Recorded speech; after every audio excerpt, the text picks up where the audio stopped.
Bueno, espero que esta vez el autoenfoque de la cámara no me juegue malas pasadas como suele pasar cada vez que grabo en casa, porque la iluminación empieza a hacer un poco el tonto. Vale, ya veo que no. Estaba intentando que el autofoco de la cámara no me juegue demasiada mala pasada, porque cada vez que grabo en casa la iluminación acaba siendo una basura, pero veo que no lo voy a conseguir. En fin. Aparte he tenido en casa un padre camionero, con lo cual todo lo que han sido las movilizaciones del gremio de transportes las he vivido en primera persona, bueno, en primera persona quizá no, ¿vale? Pero de primera mano, podríamos decir. Y esta huelga me da la sensación de que ha sido... Se va un poco... La iluminación es una mierda. Odio esta cámara, necesito cambiar de cámara ya. Pero el canal no está monetizado y bueno, la economía llega hasta donde llega. Bueno, vamos allá.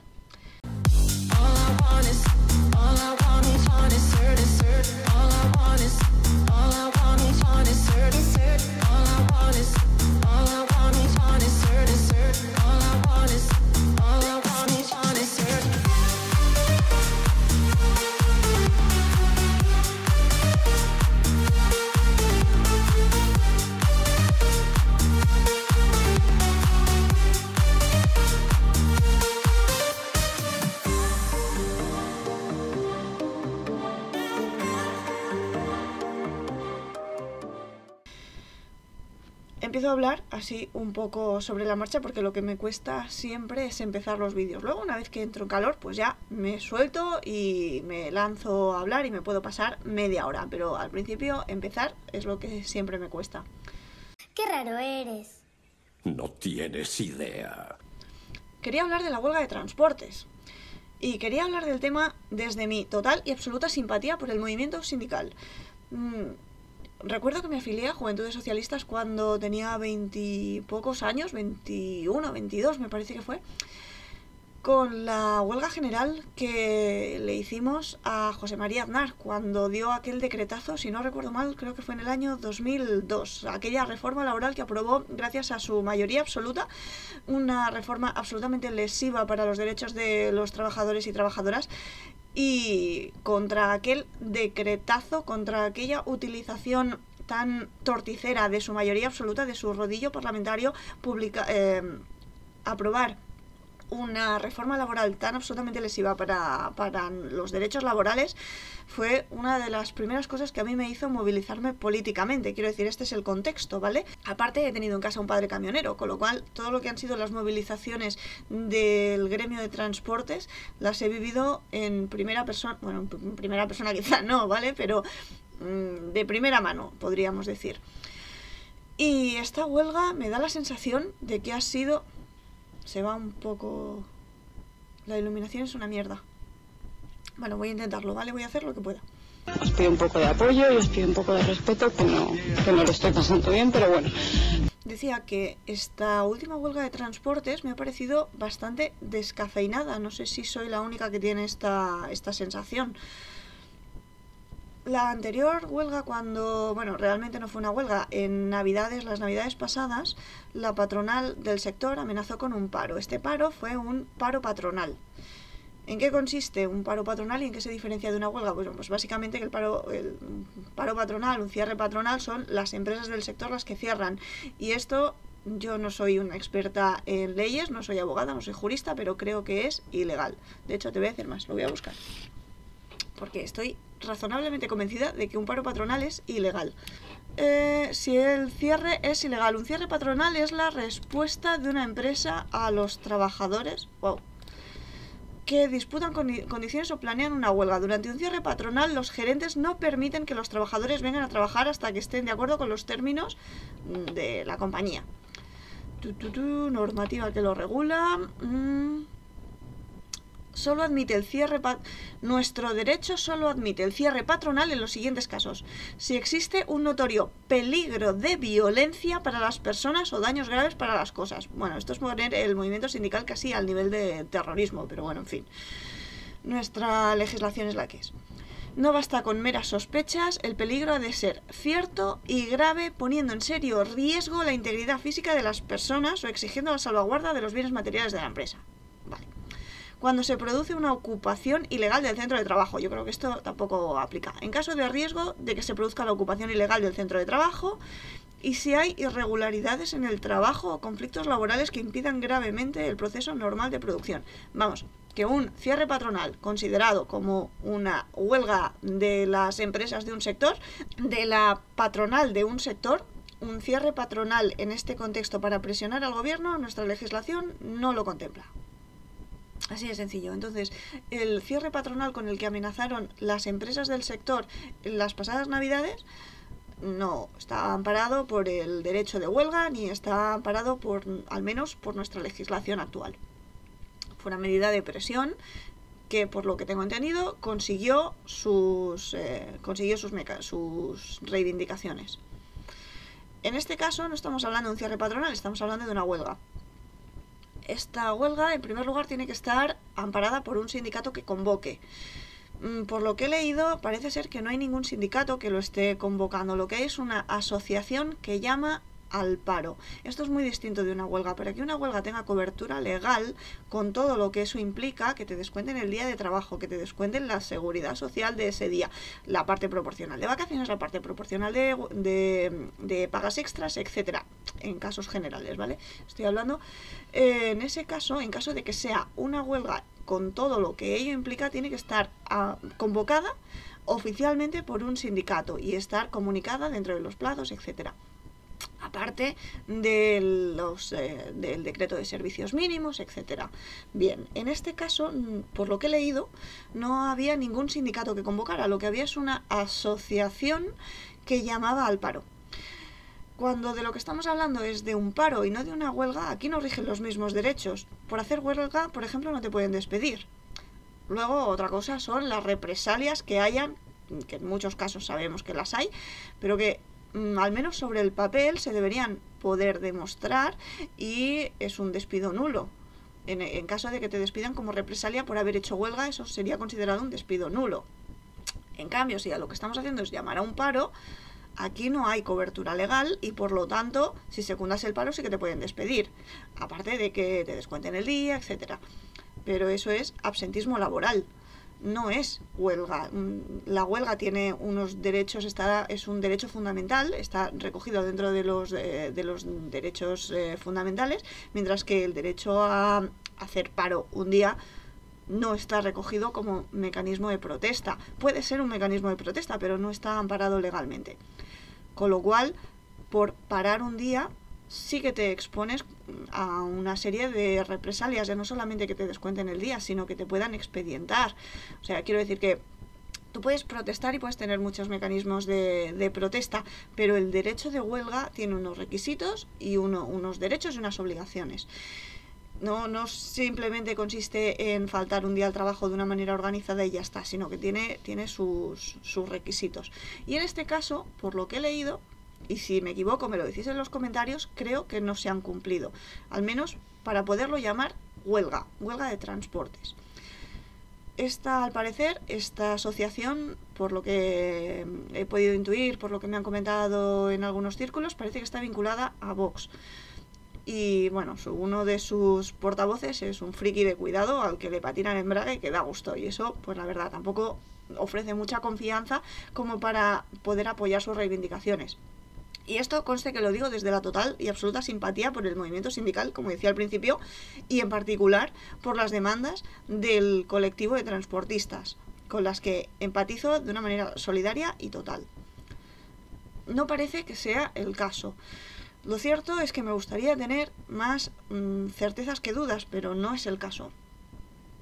Entonces no acabo de entender muy bien. También es cierto que por lo que conozco un poquito el sector, porque como digo, lo he vivido en casa de primera mano, yo hace ya tiempo que venía diciendo que no entendía que con el estado actual de las cosas, con el gasoil a los precios que está, con la cantidad de problemas que hay en el sector de transportes, como la gestión que se está haciendo desde el Ministerio de Transportes y Agenda Urbana y desde el Ministerio de Transición Ecológica, la gestión que se está haciendo del transporte por carretera, bueno, toda una serie de circunstancias que hacía que yo no entendiera cómo es posible que los camioneros a estas alturas de la película no estén cerrando el Mercabarna. Cerrando el Mercabarna y quemándolo todo, porque son un colectivo que saben, son conscientes de la presión que tienen, son conscientes de la fuerza que pueden ejercer, de la capacidad de presión que tienen, porque si para los transportistas se para todo. Yo lo siento mucho, estaréis a favor del transporte de mercancías en tren, de la última milla con transporte ecológico y todo lo que queráis, pero cuando los transportistas han parado, que han hecho huelgas muy intensas, se para todo y entonces sí que hay desabastecimiento. Entonces toda la movida de la guerra de Ucrania, del acaparamiento del aceite de girasol, de lo que pasó en la pandemia con el papel higiénico, es que va a parecer un cachondeo, va a parecer una broma. Si para el transporte, si para el sector de transporte con una huelga coordinada entre todos y total, y llevada a cabo por los sindicatos mayoritarios, como se tiene que hacer una huelga, agárrate las bragas, porque se para todo, porque entonces sí hay desabastecimiento si para el sector del transporte. Por eso, tal y como están las cosas y tal y como está el sector, por lo que lo conozco, yo honestamente sigo sin entender que no lo estén parando todo a estas alturas. Yo vivo al lado de Mercabarna, vivo muy cerca y además paso todos los días por ahí. Pues el primer día de paro indefinido, lo que vi fueron a 2 personas con petos amarillos parados en la rotonda de la Nissan, y 2 filas, bueno, son dos carriles, lo que sale del Mercabarna, dejaban entrar. Para entrar no había ningún problema, había pues bueno, un típico embotellamiento, quizá más que de normal, porque los camiones intentaban entrar y entraban poco a poco, pero bueno, embotellamiento, pero se podía pasar. Y de salida del Mercabarna, una fila de camiones bastante larga y 2 personas con petos amarillos abajo. ¿Qué era esto? Si eran 2 personas de un piquete bloqueando con los 2 trailers la salida y 50 camiones intentando salir, o si eran por contra 50 camiones parados allí bloqueando y no dejando salir a nadie, pues la verdad, lo desconozco. Sé que después por la tarde, ya cuando ya estaba de vuelta a partir de las 3 de la tarde, en la Ronda de Dalt habían carteles anunciando que había manifestación en la zona franca. Esa huelga ya no la vi porque yo ya me desvío, ya no entro en zona franca. Podía haber entrado, pero la verdad me parecía absurdo teniendo en cuenta ya que te estaban avisando desde los carteles de informativos de la Ronda de Dalt de que iba a haber follón, así que no me metí. Pero tampoco a través de los medios de comunicación he visto que esa manifestación fuese lo que yo tengo interiorizado, lo que tengo conocido como es una huelga de transportes. Entonces pareció algo con bastante poco seguimiento y pues eso, convocado quizás sin el apoyo mayoritario del sector. Y tal y como están las cosas, me cuesta entender que no tuviese el apoyo mayoritario del sector. Quizá porque sí es cierto, y no lo sé, que repito, que en el momento en el que estoy grabando este vídeo no tengo ni puta idea. Y me gustaría saberlo, así que si tenéis más información en los comentarios, me la podéis dejar y os lo agradeceré de corazón. Es muy posible que la falta de seguimiento de la huelga pues fuese precisamente que quienes lo han impulsado sean de este tipo de colectivos cercanos a Vox o directamente con Vox implicado, y pues por eso no haya conseguido un seguimiento mayoritario. Porque lo cierto es que las reivindicaciones del sector, las que estaban haciendo, las reivindicaciones que se han dado a conocer, que se han publicado para este paro, me parecen absolutamente legítimas. Y esa es un poco la estrategia que utiliza Vox y la que ha utilizado con el tema de las macrogranjas y los pequeños agricultores, y lo que utiliza con muchísimos otros colectivos que tienen demandas legítimas, que tienen un malestar social importante debido a la coyuntura económica, la coyuntura política, la coyuntura social, a la pandemia, ahora la crisis de la guerra en Ucrania. Bueno, pues por todos estos años que llevamos, entiendo que sus reivindicaciones son absolutamente legítimas y es lógico y normal su malestar. Pues estas reivindicaciones son las que Vox ha intentado capitalizar para su causa, intentar movilizarlos. Esto lo vimos en Murcia, como los agricultores intentaban asaltar un pleno, incluso enfrentándose a la policía, porque habían sido instrumentalizados precisamente por Vox, su causa había sido instrumentalizada como una herramienta de presión política y se les había engañado. De hecho, alguno incluso lo reconoció, que había ido engañado sin saber muy bien qué era lo que se iba a aprobar en ese pleno, simplemente porque por ese malestar que digo, ese malestar que tiene causas concretas, específicas y muy legítimas, no se está atendiendo, y Vox está teniendo la suficiente inteligencia política como para capitalizar ese bienestar y movilizar a esos sectores. Con la huelga de transportes, con el sector del transporte de mercancías por carretera, parece ser que no le ha salido demasiado bien. Sin embargo, yo creo que esto no es como para que nos relajemos, sino más bien todo lo contrario, como para que el gobierno se ponga las pilas. Y cuando digo el gobierno me refiero por un lado al Partido Socialista y por el otro a Unidas Podemos. Porque dentro del gobierno conviven dos sensibilidades, y estas dos sensibilidades hemos podido ver que chocan con frecuencia. Y hay una de ellas que es la que está arrastrando precisamente, puede que no tengan el ministerio, pero sí sus reivindicaciones están arrastrando en esta línea. Y me refiero a esto que voy a decir quizá suene horrorosamente mal y probablemente se entienda por donde no es. Así que voy a intentar explicarlo de manera que se me malentienda lo menos posible, aunque no sé si lo voy a conseguir. Esta sensibilidad ecologista, esta sensibilidad en defensa del planeta, con demasiada frecuencia dentro de una izquierda posmoderna y un poco, ¿cómo lo diría?, desnortada, está atentando con demasiada frecuencia contra los derechos laborales. La sensación que yo tengo es que su prioridad es salvar el planeta, aunque sea a costa de las personas, y en concreto a costa de las personas de la clase obrera. Y esto es lo que está haciendo que se alejen muchísimos sectores, y el de transporte por carretera precisamente es uno de los sectores más afectados por las medidas que pueda tomar tanto el Ministerio de Transición Ecológica como el de Movilidad y Agenda Urbana.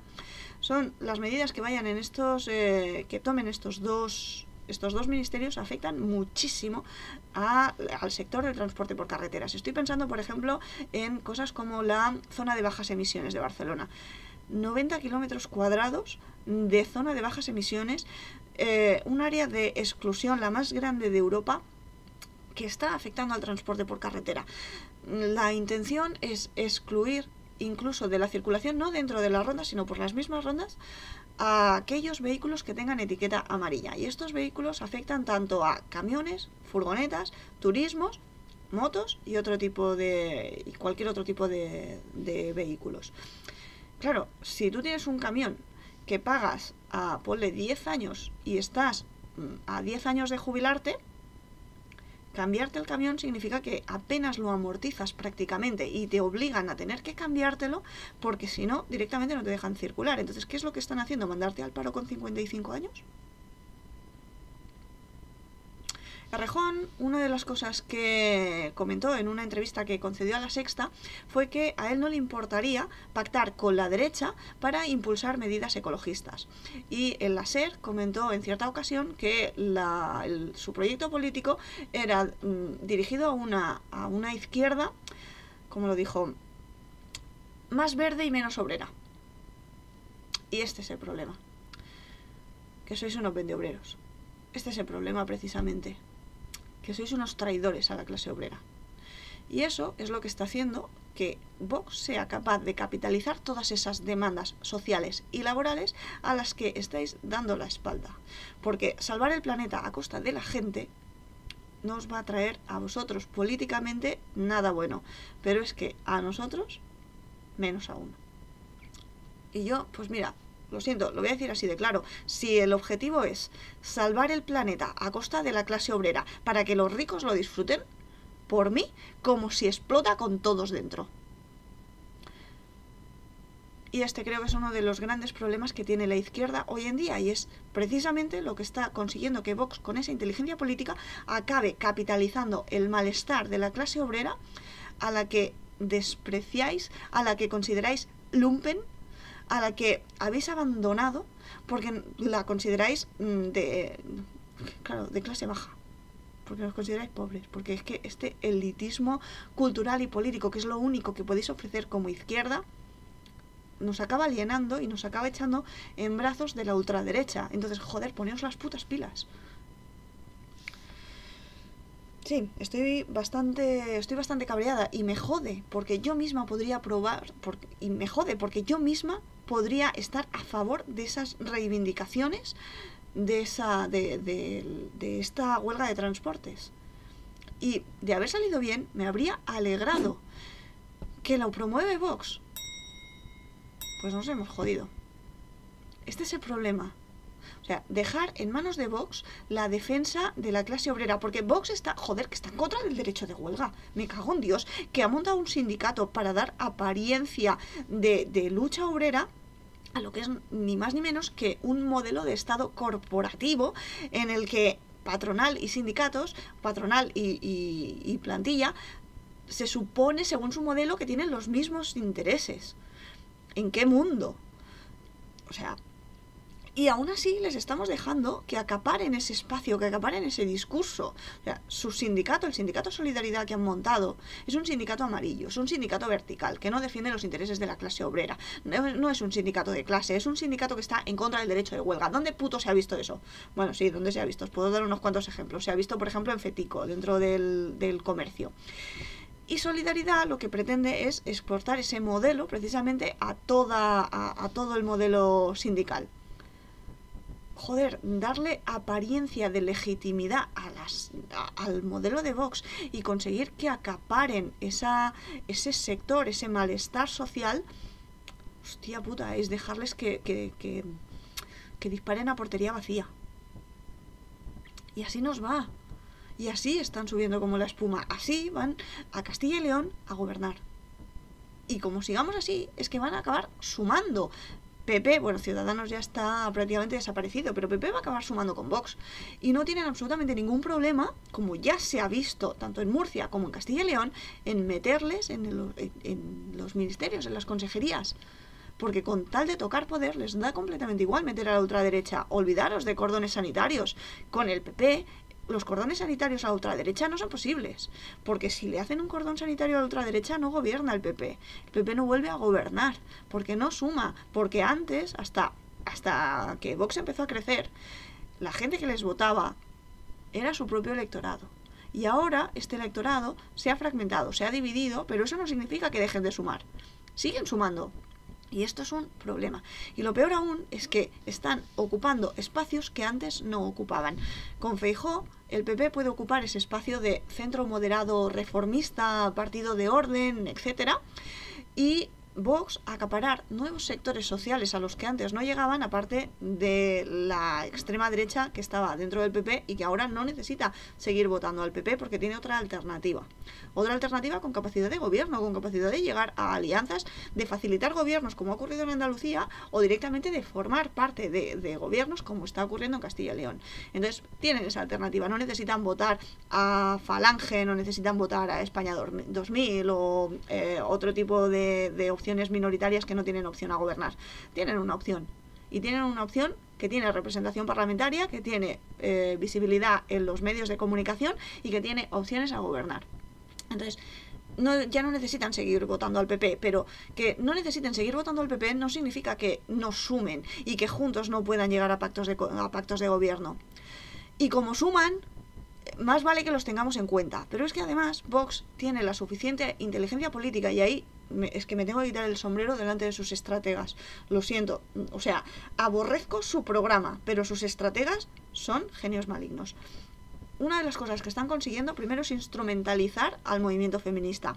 Os dejo un vídeo aquí abajo y os lo explico porque tiene tela cómo se están aprovechando de esta división entre el movimiento feminista. Y de eso tenemos que hablar. Haré otro vídeo comentando esta división en el movimiento feminista, las dos manifestaciones que han habido en más de 20 ciudades diferenciadas entre el movimiento feminista oficial y el alternativo, el radical, el crítico, el movimiento feminista crítico. ¿Vale? Hablaremos sobre esto. Pero bueno, os dejo un vídeo aquí debajo sobre cómo Vox instrumentaliza al movimiento feminista. Está instrumentalizando también al movimiento sindical, está instrumentalizando a la clase obrera. Y también, y esto os lo voy a decir honestamente, está instrumentalizando a aquellas personas en contra de la violencia de género. Una de las cosas que está haciendo es a través de... ¿Recordáis el documental de Rocío Carrasco, verdad? El documental aquel que armó tanto revuelo mediático y que a nivel social tuvo tanto impacto.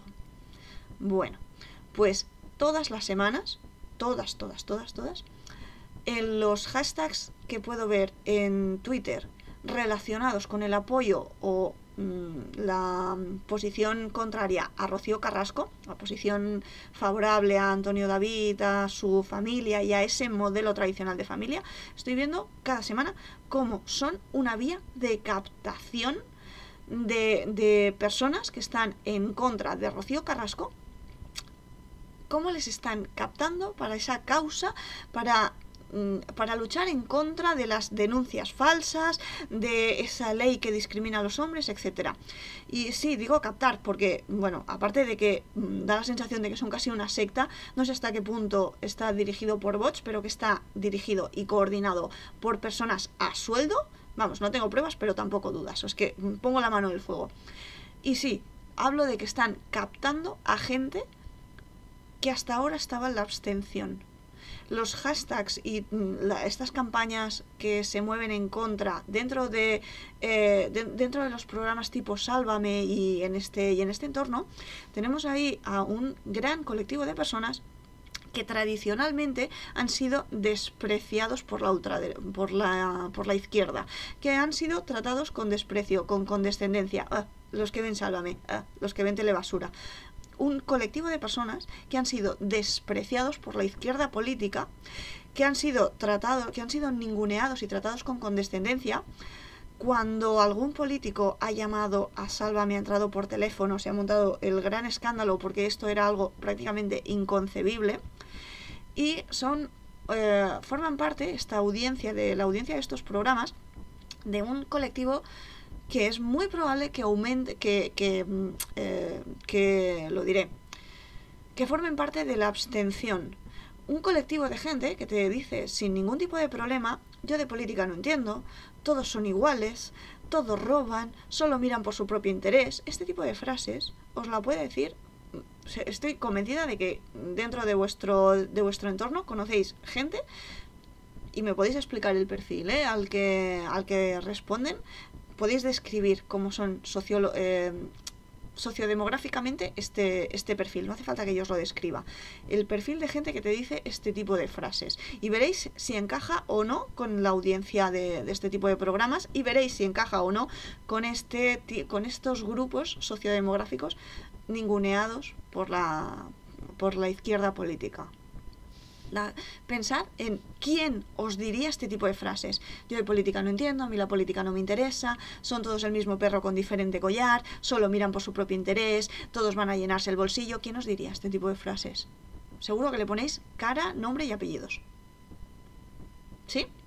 Y ahora pensad en cómo la izquierda elitista, cómo esta élite cultural de la izquierda que se mueve en círculos postdoctorales, desprecia a esta audiencia y a este grupo de personas.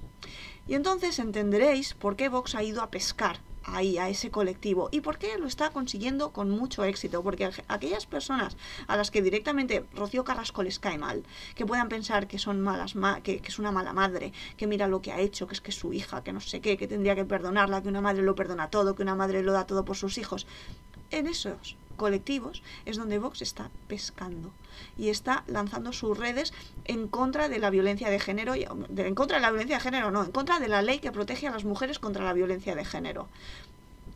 La primera medida que quiere implantar Vox dentro de su programa de gobierno en Castilla y León, ¿cuál es? Derogar la ley contra la violencia de género, que ni siquiera es autonómica, lo han llamado Ley de Violencia Intrafamiliar, que me parece muy bien, oye, me parece fenomenal. ¿Qué es la violencia intrafamiliar? Un hijo que le pega a un padre que le pega a un hijo, que le peguen a la abuela, que la maltraten, que está impedida, que no se puede mover, que está en silla de ruedas y maltraten a la abuela, la traten a patadas como un trapo, no le den la alimentación y cuidados que requiere. Eso es violencia intrafamiliar. Por supuesto que me parece fenomenal que se luche contra ella. pero no es violencia de género, porque la violencia de género tiene unas características particulares muy concretas, y mezclarlo todo lo que hace es que no luchemos con ninguna. Del mismo modo que no es el mismo, pues esto no, ay, ahora no recuerdo quién lo dijo, pero es igual, si me acuerdo os pongo el vídeo. No creo que no fue Irene Montero, pero bueno, da igual, no me acuerdo qué política fue la que lo explicó, y lo explicó fantásticamente bien. No es lo mismo. Anaís Requena puede que fuese. Anaís... ¿Puede que fuese Anaís? Bueno, si encuentro el vídeo os lo pongo. Explicaba que todo el mundo entiende perfectamente que no es lo mismo el terrorismo etarra que el terrorismo yihadista, que tienen causas distintas, abordajes distintos, que se tiene que luchar contra ellos a partir de herramientas diferentes, y que no se puede tratar simplemente igual, aunque sean terrorismo los dos. Es muy fácil de entender, ¿verdad? Cada uno tiene sus causas. Del mismo modo que no se puede tratar igual la violencia contra la infancia en el colegio, el bullying, que la violencia contra la infancia en el hogar, que un padre maltrate a un hijo, porque no son lo mismo, no, porque son completamente diferentes, tienen causas diferentes, tienen abordajes diferentes, las herramientas que tenemos que utilizar para luchar contra esa violencia es distinta, y sin embargo es lo mismo, una criatura que está sufriendo violencia, la víctima es la misma. Pues con la violencia de género y la violencia intrafamiliar, exactamente igual. Las causas, los efectos, las herramientas que necesitamos para combatirla son distintas. No podemos luchar contra cosas que son diferentes utilizando las mismas herramientas. Pero es que además es una puta excusa. Porque utilizar la herramienta la violencia intrafamiliar para englobarlo todo, al final lo que hace es que... Bueno, lo que hace no, lo que quieren hacer, lo que utilizan este concepto para detraer recursos contra la violencia de género. ¿Y esto qué es lo que hace? Pues que mujeres que querrían escapar de un hogar caracterizado por la violencia no tengan recursos, no tengan a quién acudir, porque esos recursos se han destinado a luchar contra una violencia intrafamiliar que ni siquiera se han molestado en analizar. Entonces es una excusa para que esas mujeres sigan sometidas, para que esas mujeres sigan bajo el yugo del marido, para que esas mujeres no puedan escapar. ¿Por qué el Gallardo el candidato de Vox el que va a ser vicepresidente en Castilla y León, por qué tiene tanto interés en que se derogue la ley integral contra la violencia de género?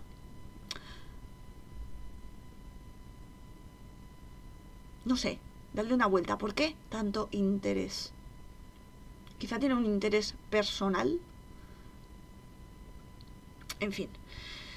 En resumen, que el motivo del espectacular crecimiento de Vox es el ensimismamiento de la izquierda, que a ver si nos sacamos la cabeza del culo y empezamos a ver que estamos dejando atrás a amplios colectivos, a los que directamente se les ha ninguneado, cuando no se les ha despreciado, porque se les considera lumpen, se les considera que ya forman parte de la extrema derecha o directamente de la abstención, y no se les ha hecho, no se ha trabajado para recuperarlos, porque en colectivos en los que antes la izquierda llegaba, como por ejemplo el asociacionismo vecinal, el movimiento sindical, el movimiento estudiantil, a esos colectivos se les está dejando atrás, se les está olvidando, se les está marginando directamente, ni nos preocupamos por ellos. ¿Y qué ocurre? Que estamos dejando un espacio abierto para que Vox acabe capitalizando ese malestar. O nos sacamos la cabeza del culo, o van a acabar gobernando de la manita del PP. Así que más nos vale espabilar, ¿vale? Más nos vale ponernos las pilas. En fin, eso, que quería hablar de la huelga de transportes, y al final, pues bueno, pues un rollo como siempre. Y pues bueno, pues ya está, ¿vale? La semana que viene ya, si eso ha pasado ya toda la resaca del 8M, ya podemos sentarnos, reflexionar un poco sobre la situación, podemos hablar de la división en el movimiento feminista, pero eso ya, si acaso, la semana que viene, ¿vale? Lo dicho, como siempre, suscribiros, dadle like y todas esas mierdas. Y chimpún.